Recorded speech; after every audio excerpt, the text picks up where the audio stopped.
Je m'appelle Isabelle Moirez, je suis directrice du programme We Care, qui est le programme de santé et de bien-être pour le groupe BNP Paribas dans le monde.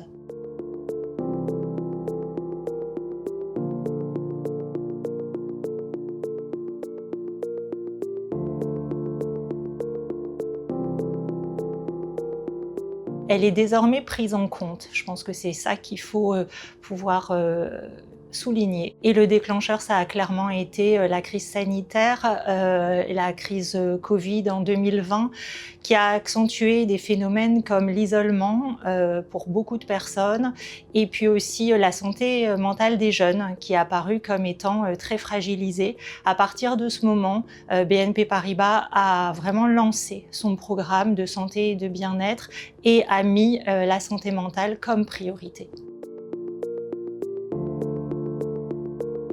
Pour plusieurs raisons. La première, c'est effectivement qu'avoir des collaborateurs qui vont bien, qui ont une charge mentale bien gérée et une bonne santé mentale, c'est effectivement bien pour eux, pour leur bien-être, mais c'est aussi facteur d'efficacité pour l'entreprise. Donc le principal défi pour les entreprises, c'est que la santé mentale, c'est pas facile d'en parler en fait dans l'entreprise. Pour un collaborateur, dire qu'il va voir un psychologue ou un psychiatre, qu'il se fait soigner ou suivre, ou même qu'il utilise les dispositifs mis en place par l'entreprise, c'est pas facile. Et c'est cette principale difficulté à laquelle on est confronté. La principale action qu'on a mise en place, c'est de mettre la santé mentale dans un accord d'entreprise signé au niveau mondial avec nos partenaires sociaux. L'objectif, c'est que 100% de nos collaborateurs partout dans le monde puissent bénéficier de soutien psychologique, d'écoute psychologique. Aujourd'hui, ce taux est à 93% et nous visons d'atteindre ce 100% d'ici la fin de l'année 2026. Déjà, une forme de libération de la parole. Enfin, on parle de santé mentale au sein de l'entreprise. C'est un sujet qui devient un peu plus ouvert. Donc ça, c'est clairement une bonne nouvelle. Le contrepoids de ça, c'est que les collaborateurs se demandent mais pourquoi est-ce que l'entreprise s'intéresse à ce sujet? Est-ce que c'est bien son rôle?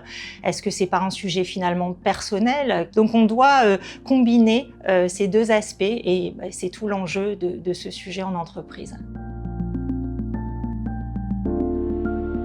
Je le vis très bien. Je vis très bien le fait que la santé mentale soit dans les conversations aujourd'hui, que ça soit un sujet un peu plus libéré, avec aussi une forme de soulagement, parce que c'était un peu comme si on s'autorisait pas par le passé à parler de ce sujet.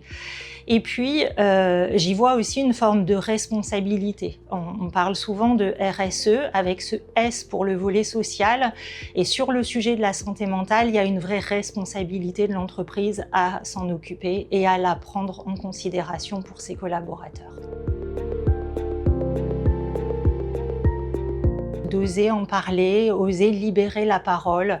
On se rend compte des bienfaits d'ouvrir certains sujets. Sur le sujet de la santé mentale, il y a clairement besoin d'y aller et de ne pas avoir peur. Oser, tout simplement.